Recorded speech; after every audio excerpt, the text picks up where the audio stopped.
The medical board thought Arthur Vance had lost his mind.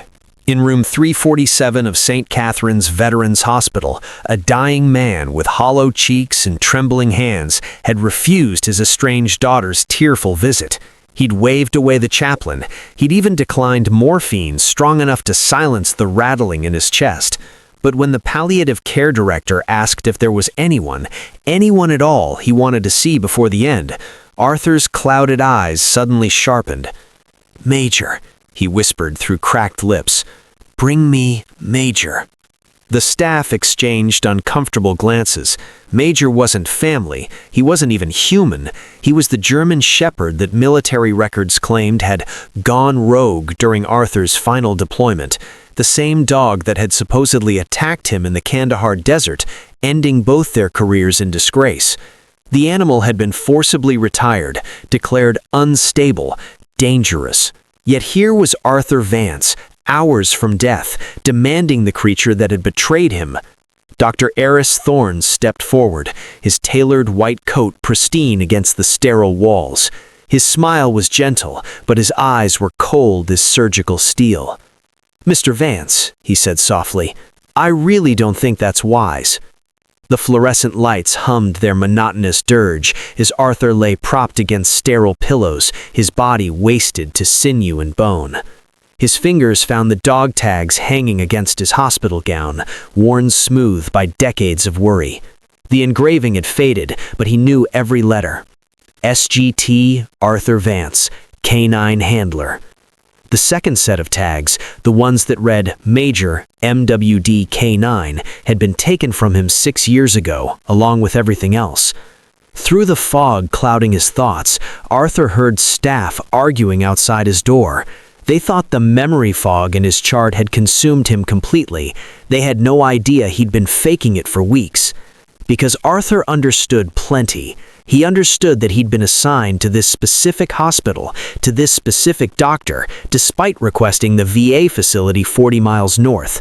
He understood that his symptoms had worsened after Dr. Thorne personally took over his case. He understood the IV bags were changed at odd hours. Most importantly, he understood he was being poisoned, and he knew that Major, loyal, brilliant Major, would be the only one who could prove it. Tomorrow, the truth will finally surface. Major never failed.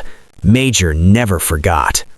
Before we go into details, click subscribe, like, and comment where you're watching from. I would be glad to know this story goes as far as Canada, all of the United States of America, Australia, Africa, and even the United Kingdom. So let me know where you're listening from. Let's begin. The dawn shift arrived at 6 a.m., and with it came the quiet rituals of death preparation. Arthur watched through half-closed lids as Ilara and Janet moved about his room with practiced efficiency, their movements calibrated to disturb him as little as possible. They believed he was sleeping. He let them believe it. In the half-light before sunrise, he'd learned more from their unguarded conversations than from any direct questioning. "His daughter called again last night," Janet whispered, adjusting the flow rate on his IV, the one Arthur had been carefully monitoring. "She's devastated that he won't see her." Ilara's hands paused while checking his catheter bag. "Did you tell her about the dog?" What was I supposed to say? That her dying father rejected her for a German Shepherd that supposedly mauled him? Janet's voice carried an edge of frustration. The poor woman thinks he's lost his mind. Arthur's chest tightened, but he kept his breathing steady and shallow. Sarah, his daughter, had called. Part of him ached to see her one last time, to explain everything, to tell her the truth about Kandahar and Major and why he'd pushed her away for 6 years. But if Thorne suspected Arthur knew what was happening, Sarah would become a liability, another loose end. Better she think him mad than dead alongside him. Dr. Thorne approved the dog visit, Ilara said quietly, replacing his blanket. "They're bringing Major at 11. "I still think it's cruel. What if the animal attacks him again? What if his last moments are... What if they're exactly what he needs?" Ilara's voice turned sharp. "We're palliative care, Janet. Our job is comfort, not judgment." The older nurse sighed, and Arthur heard her footsteps retreat toward the door. His vitals are deteriorating faster than expected. Dr. Thorne wants to increase the sedation protocol at 10. Arthur's pulse jumped, but the monitor's beep remained steady, years of combat training controlling his autonomic responses. 10 o'clock, 1 hour before Major arrives. Thorne wanted him unconscious for the reunion, too far gone to communicate, to signal, to reveal anything. "I'll note it in his chart," Ilara replied, but her tone suggested reluctance. The door closed, silence descended, except for the mechanical wheeze of the oxygen concentrator and the rhythmic drip of the IV. Arthur waited 5 minutes, then carefully opened his eyes. The room was empty. Weak sunlight filtered through the blinds, illuminating dust motes that drifted like ash. On the small table beside his bed sat a plastic cup of water, a Bible he'd never opened, and the clear bag containing his personal effects. Inside, folded between his wallet and keys, was the note he'd written for Major. Arthur's hand trembled as he reached for the call button, then stopped. Who could he trust? Janet followed Thorne's orders without question. The other nurses rotated too frequently to confide in. Even Ilara, sympathetic as she was, wouldn't believe that a respected medical doctor was systematically murdering a patient. No, there was only one ally left. Arthur closed his eyes and pictured Major's face, those intelligent amber eyes that had watched his sixth through 3 deployments, that had never wavered, never failed. 1 more hour. Just hold on 1 more hour. The morphine they'd given him at 9 dulled the edges of the present, and Arthur's mind drifted backward through time like smoke through a ventilation shaft. The hospital room dissolved, replaced by heat and sand and the mechanical rumble of convoy trucks cutting through the Kandahar basin. Major had been 3 years old then, all coiled muscle and focused intensity. Arthur could still feel the weight of the leash in his hand, the way the dog's ears would swivel at the slightest sound, processing threats before Arthur's human senses even registered danger. They'd cleared 47 routes together, found 32 IEDs, saved hundreds of lives. The bond between handler and dog wasn't something you explained to civilians.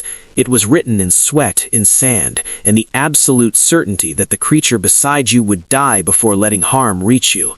Major didn't just obey commands, he anticipated them, reading Arthur's body language like a second language, moving as an extension of Arthur's own instincts. "Best team I've ever seen," Captain Morrison told him, after Major detected a daisy chain of explosives hidden beneath a culvert. "That dog's got a 6th sense." Arthur's lips curved in a ghost of a smile. Even now, even drowning in pharmaceutical fog, Major didn't have a 6th sense. He had training, trust, and a handler who respected his abilities enough to listen when the dog insisted something was wrong. The memory shifted, darkened. September 14th, 2019, the day everything ended. They'd been assigned to sweep a supply depot outside Kandahar. Routine work, low threat assessment. But Major had gone rigid the moment they'd approached the warehouse, his body language screaming danger in ways that made Arthur's skin prickle. The dog had refused to enter, planting his haunches and growling deep in his chest. "Vance, we're on a schedule," Lieutenant Cord had snapped. "Get your dog under control." "Sir, when Major alerts like this, there's nothing on the scanner. Move out." Arthur had hesitated, every instinct honed by 3 deployments telling him to trust his partner. But orders were orders, and Cord was already storming toward the entrance. Arthur had started to follow when Major did something he'd never done before. The dog had lunged forward and clamped his jaws around Arthur's prosthetic leg, the one he'd gotten after an IED took his original limb 2 years prior. The bite hadn't hurt, couldn't hurt through carbon fiber and titanium, but the shock of it, the sheer impossibility of Major turning on him had frozen Arthur in place. That's when the depot exploded. Not the building Cord had entered, but the communications tower 50 yards to their left, the one rigged with enough C4 to vaporize anything within the blast radius. The concussion had thrown Arthur sideways into a concrete barrier. Major's body had covered his, absorbing shrapnel that would have shredded Arthur's unprotected head. When Arthur had regained consciousness, Major was being dragged away by 2 MPs, muzzled and snarling. Blood matted his fur, his own blood from the shrapnel wounds. "Dog attacked Handler Vance," someone was shouting into a radio. "Repeat, MWD has gone rogue." Arthur had tried to protest, tried to explain that Major had saved his life, but his words came out slurred from the concussion. And then he'd seen him, a man in civilian clothes standing near the rubble, watching with cold satisfaction. Even through the haze of trauma, Arthur had recognized those eyes. Dr. Eris Thorne's eyes. Arthur's eyes snapped open, his heart hammering against his ribs. The morphine haze receded like a retreating tide, leaving him gasping in the present. The clock on the wall read 10:47, 13 minutes until Major arrived. He forced his breathing to slow, forced his mind to focus through the chemical fog. The memory of Thorne standing in that Kandahar rubble had haunted him for 6 years, dismissed by everyone, including himself, as trauma-induced hallucination. A civilian contractor had no business being near an active combat zone. The concussion had scrabbled his brain. He'd been mistaken. Except he hadn't been mistaken at all. The pieces had started falling into place 3 months ago when his first kidneys began failing. He'd called the VA hospital in Riverside, the one where he'd received treatment for the past decade. They'd scheduled him for dialysis, routine monitoring. But then a woman from social services had called, her voice cheerful and efficient. "Mr. Vance, we've arranged to transfer to St. Catherine's Veterans Hospital. It's much closer to your residence, and they have a state-of-the-art nephrology unit." Arthur had protested. He hadn't requested a transfer. St. Catherine's was a private facility, not part of the VA system. How would his benefits even cover it? "It's all been handled," she had assured him. "You've been selected for a special program, corporate sponsorship for veterans with distinguished service records. Thorne Medical Solutions is covering all expenses." Thorne Medical Solutions. The name meant nothing to him then. It meant everything now. During his first week at St. Catherine's, Arthur had been too sick to question the luxurious private room, the attentive staff, the cutting-edge equipment.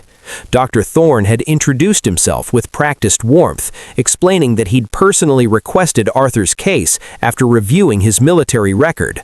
"I have tremendous respect for canine handlers. Your service in Kandahar was particularly noteworthy." The word Kandahar landed like a punch. Arthur's vision tunneled, and for just a moment he'd seen past the expensive suit and the medical credentials to the man standing in the rubble, watching Arthur's career burn. But he'd said nothing, played the grateful veteran, accepted the treatment, and started paying attention. He'd noticed how Thorne always administered certain medications personally, waving off the nurses. He'd noticed the IV bags that appeared unmarked, their contents impossible to verify. He'd noticed his symptoms worsening in patterns that made no medical sense, improving when Thorne was off rotation, deteriorating when he returned. Most damning of all, he'd noticed the company logo on his medical equipment, a stylized eagle with a shield, the same logo he'd seen in the explosive ordnance containers in that Kandahar depot. Thorne Medical Solutions hadn't just manufactured his hospital bed. They'd manufactured the defective prosthetics that had been issued to his entire unit, the ones that had malfunctioned during combat operations, the ones Arthur was scheduled to testify about before Congress, before his sudden illness had made him mentally incompetent.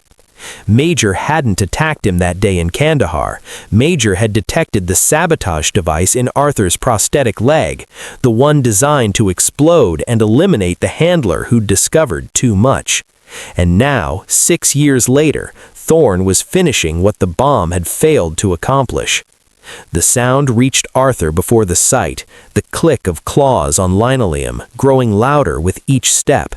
His heart seized, then surged with something he hadn't felt in 6 years: hope. The door swung open, and Major entered. The German Shepherd had aged. Gray touched his muzzle now, and a latticework of scars traced patterns through his coat where shrapnel tore flesh in Kandahar. But those amber eyes were unchanged, sharp, assessing, alive with an intelligence that made the gathered medical staff shift uncomfortably. A handler from Riverside Kennels held the leash, a young woman who looked unsure about the whole arrangement. "He's been agitated since we left the facility. I'm not sure this is—" Major's gaze locked on Arthur, and the rest of the world ceased to exist. The dog's ears went forward, his entire body went rigid with focus. Then he lunged. "Control your animal!" Janet stumbled backward as 80 pounds of German Shepherd surged toward the hospital bed, the kennel handler barely maintaining her grip on the leash. But Major wasn't attacking. He planted his front paws on the edge of Arthur's mattress, pressing his scarred muzzle against Arthur's palm.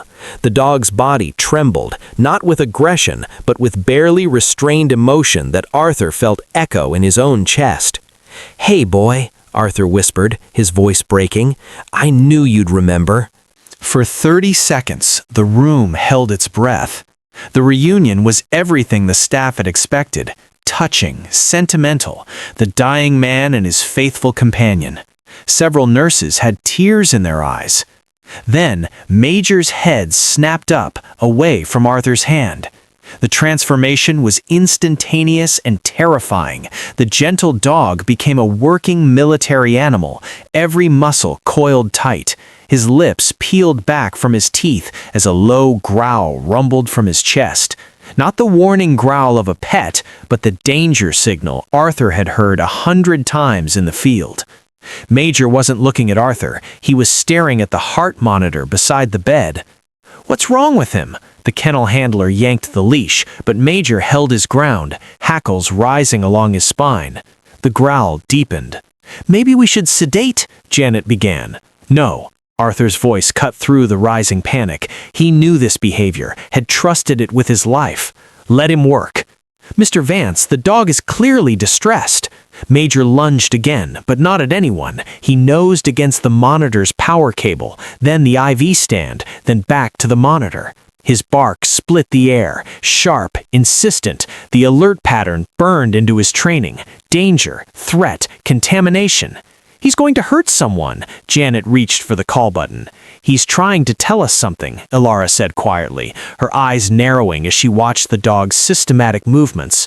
Major circled the bed, nose working overtime, pausing at each piece of equipment. He ignored the oxygen concentrator, the blood pressure cuff, the bedside table. But when he reached the IV drip, his entire body locked. He sat at rigid attention, staring at the clear bag of fluid, and released a single, piercing bark. The alert signal for explosives. Or poison. Arthur's gaze met Ilara's across the bed. In her eyes, he saw the moment belief crystallized into horrified understanding. "Check the IV," Arthur said. Ilara's hand hovered over the IV bag, her training warring with instinct. "Mr. Vance, I can't just remove your fluids based on a dog's behavior." Major barked again, sharp and insistent. He rose from his sitting position and placed his paw directly on the IV line, applying pressure until the drip slowed. The gesture was so deliberate, so purposeful, that even Janet fell silent. "He's trained to detect threats," Arthur said, his voice strengthening despite the morphine dulling his system. "Explosives, chemical weapons, toxins. That's not random behavior, Nurse Chen. That's an alert." "This is insane," the kennel handler muttered, pulling uselessly at Major's leash. The dog refused to budge, his entire focus lasered on the transparent bag hanging from the steel pole. Ilara stepped closer, her dark eyes scanning the IV setup with new scrutiny. "This bag was changed an hour ago. Dr. Thorne did it personally, said he wanted to adjust your electrolyte balance." Her voice faltered on the doctor's name. Arthur watched her face, saw the gears turning. She was young, but she wasn't stupid. "Did he now?" he said carefully. "And did he document what he put in it?" "But there's no notation, just IV fluids adjusted per physician order." Major whined, a sound Arthur had heard only once before, in the seconds before that Kandahar depot exploded. The dog's nose never left the IV bag, but his body language shifted from alert to urgent. Time was running out. "Please," Arthur locked eyes with Alara. "6 years ago, this dog saved my life by stopping me from walking into a trap. He lost his career for it. They called him vicious, unstable, dangerous. He was none of those things. He was right, and no one listened." The young nurse's jaw set with decision. She snapped on a pair of gloves and carefully disconnected the IV line from Arthur's port. "If I'm wrong about this, I'll lose my license." "If you're right," Arthur said quietly, "you'll save my life." Ilara lifted the bag from its hook, holding it up to the light. The fluid inside appeared clear, innocuous, identical to 1,000 other saline solutions. But when she tilted it, something shifted, a barely visible sediment swirling near the bottom of the bag. "That shouldn't be there," she whispered. Major's tail wagged once, a single acknowledgement, then he was moving again. The dog circled the bed, nose working methodical sweeps. He paused at Arthur's prosthetic leg propped against the wall, sniffed it thoroughly, then moved to the nightstand. When he reached the small black box attached to the underside of the heart monitor, he went rigid again. Arthur hadn't noticed it before, hadn't reason to look, but Major had found it, a device no larger than a deck of cards, its surface smooth and unmarked except for a tiny blinking red light. The dog sat, stared, barked the danger signal. "What is that?" Janet breathed, finally approaching. "That's not hospital equipment." Ilara crouched beside the monitor, examining the device without touching it. "It's attached to the data port. It could be intercepting his vitals, transmitting them somewhere, or altering them." Arthur's mind raced despite the drugs. A device that could manipulate his vital signs remotely would explain everything. The mysterious crashes that brought staff running, the irregular heartbeats that justified increased sedation, the declining readings that made his death seem inevitable and natural. Major completed his sweep and returned to Arthur's bedside, pressing his body against the mattress. The message was clear: threats identified, handler protected, mission accomplished. For the first time in weeks, Arthur allowed himself to breathe fully. Ilara sealed the IV bag in a biohazard container with hands that barely trembled. "Janet, call the lab. Tell them we need an emergency talk screen on this fluid." Her voice carried an authority that surprised even herself. "And get security up here." "Security?" Janet's face had gone pale. "Ilara, if we're wrong about this..." "We're not wrong." Ilara pointed at the sediment swirling in the bag. "Standard saline is sterile. There shouldn't be any particulate matter, period." The older nurse hesitated, then reached for the phone. As she dialed, Ilara carefully photographed the mysterious device attached to the heart monitor, documenting the serial number and connection points. Major watched her work, his body still pressed protectively against Arthur's bed. "The lab says 20 minutes minimum," Janet reported, her voice tight. "They need to run a full spectral analysis."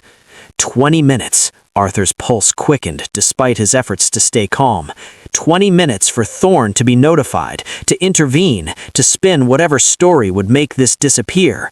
He'd had 6 years to perfect his cover. What were 20 minutes? "We don't have that long," Arthur said. He struggled to sit up straighter, fighting the morphine that wanted to drag him back under. "Ilara, listen to me. In my personal effects bag, there's a notebook, small, black. Get it." She retrieved the plastic bag from the cabinet and pulled out the worn notebook. Her eyes widened as she flipped through pages of Arthur's shaky handwriting. Dates, times, symptoms, staff rotations, a methodical log of his own poisoning. "You've been tracking this," she breathed. "For 3 weeks, since I realized my symptoms followed a pattern." Arthur pointed to a specific entry. "Every time Thorne personally administered my IV, I crashed within 4 hours. Every time he was off rotation, I stabilized." Ilara's finger traced down the columns, her medical training connecting the dots.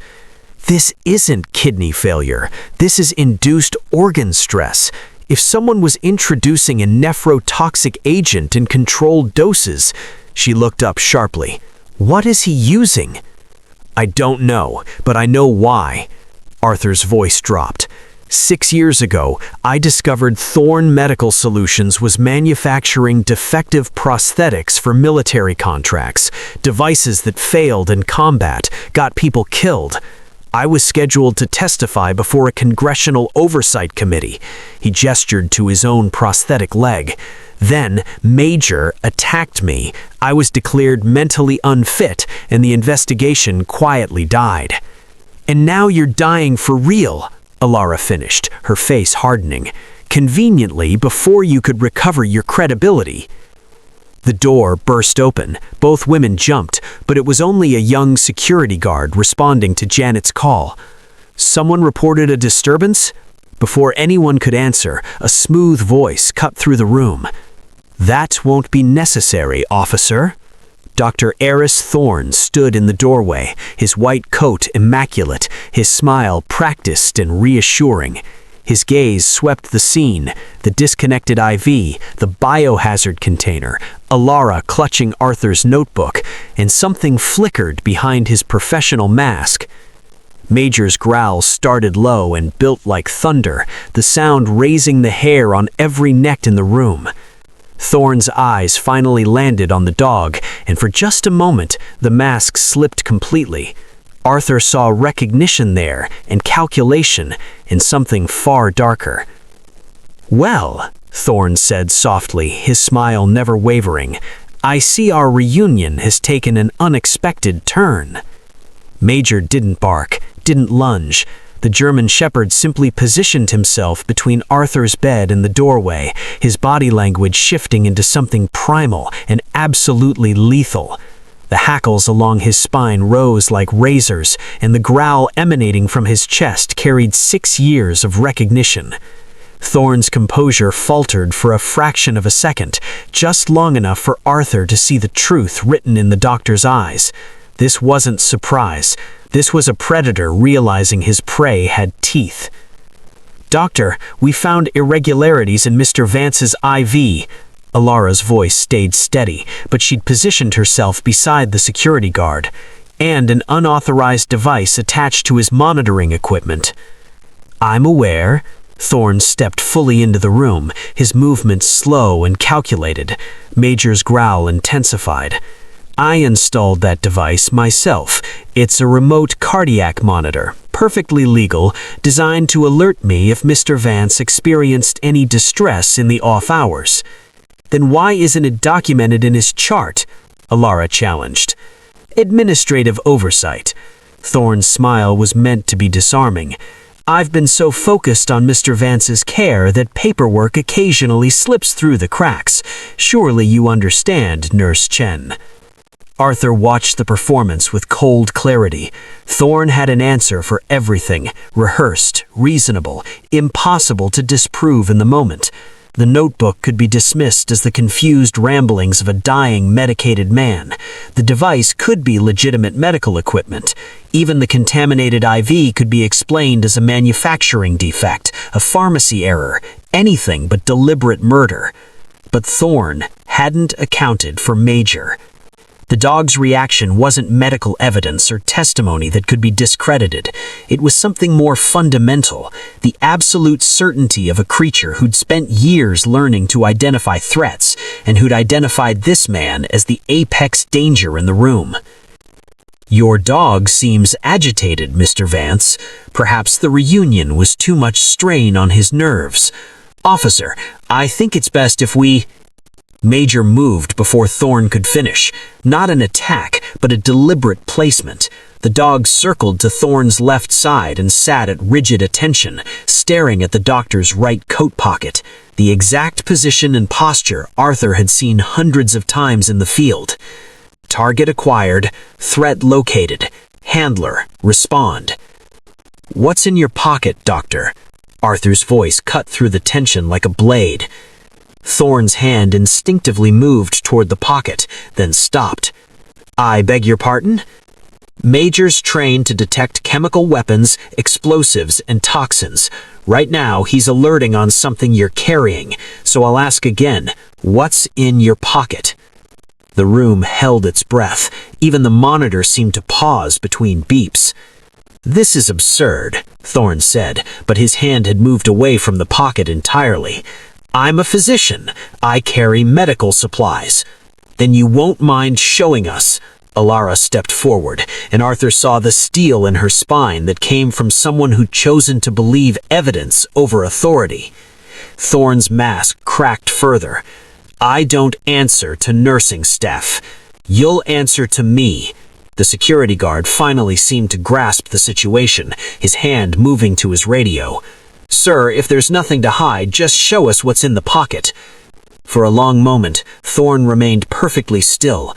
Arthur could almost see him calculating odds, weighing options, deciding whether his carefully constructed facade was worth maintaining or if it was time to cut losses and run. Major made the decision for him. The dog lunged forward and clamped his jaws around Thorne's wrist, not breaking skin, but holding with enough pressure to freeze the doctor in place. A small glass vial tumbled from Thorne's pocket and shattered on the tile floor. The shattered vial released a scent so faint that human noses barely registered it, but Major recoiled instantly, releasing Thorne's wrist and retreating to Arthur's bedside. The liquid pooled on the tile, clear and innocuous looking, eating microscopic holes in the linoleum where it touched. "Officer, that dog just attacked me." Thorne's voice shifted, shedding the sympathetic physician persona like a snake discarding skin. "I want it removed from this facility immediately and destroyed as a dangerous animal." "Sir, you need to step back," the young security guard began, but Thorne was already moving toward the door. "I'm calling the hospital administration. That animal is a liability, and Mr. Vance is clearly experiencing a psychotic episode." Thorne's hand was on his phone. "Security, this is Dr. Thorne. I need an armed response team to room 347. We have a violent animal threatening staff and patients." Arthur's heart lurched. Armed response meant tranquilizer guns at minimum, live rounds at worst. Major had survived Kandahar, survived 6 years of exile, and Arthur would be damned if he'd let the dog die protecting him now. "Ilara, the vial," he started, but she was already photographing the liquid eating through the floor, documenting everything with her phone. "Whatever this is, it's corrosive," she said, her voice carrying to the hallway where other staff were gathering. "No legitimate medication behaves like this."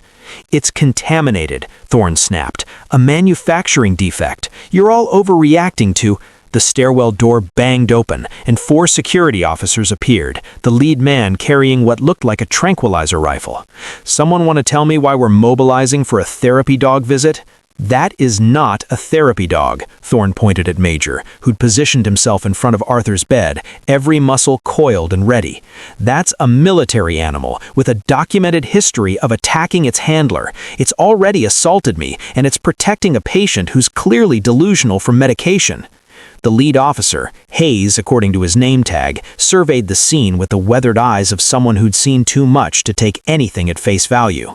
His gaze lingered on the corroded floor, the disconnected IV, the black device still attached to the heart monitor. "Doc, what's that thing on the monitor?" Hayes asked. "Remote cardiac sensor, standard equipment for critical patients."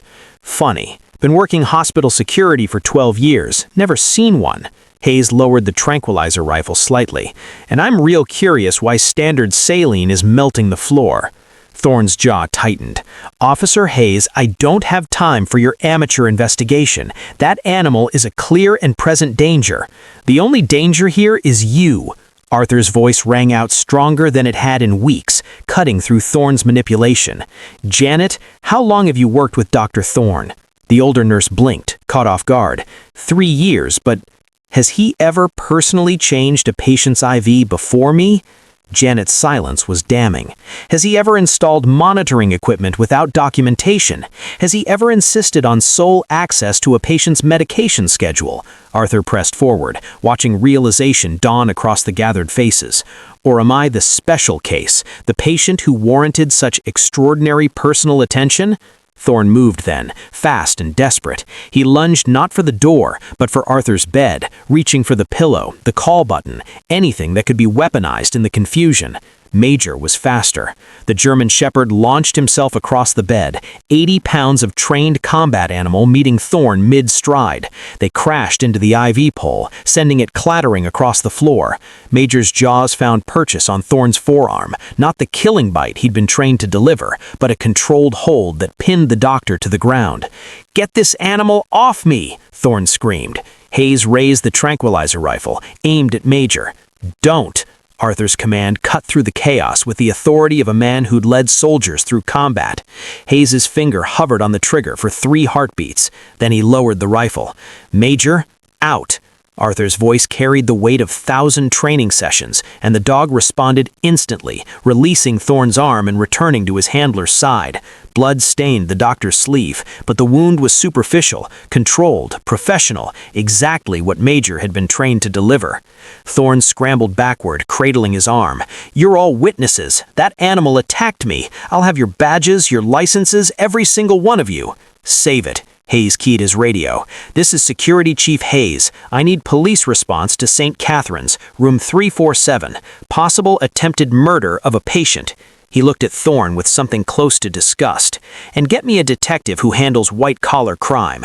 The fight drained out of Thorne like air from a punctured tire. He slumped against the wall, his carefully constructed persona finally completely shattered. "You don't understand what you've done," he said quietly, looking at Arthur. "The contracts, the liability exposure. Do you have any idea how much your testimony would have cost?"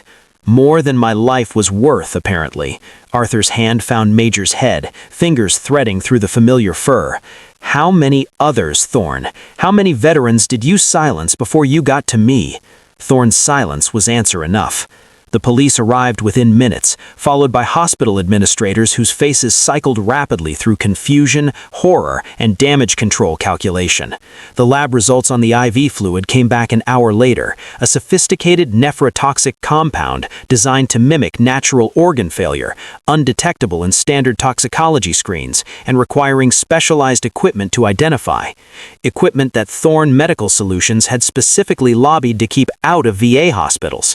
By the time the sun set on that impossible day, Arthur had given his statement 3 times, signed more paperwork than he thought possible, and watched federal agents carry out boxes of evidence from Thorne's office.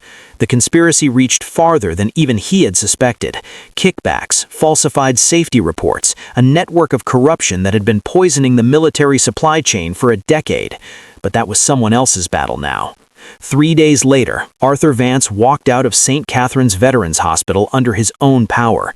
His kidneys were recovering, his heart rhythm had stabilized. Without the daily doses of poison, his body had begun the slow work of healing.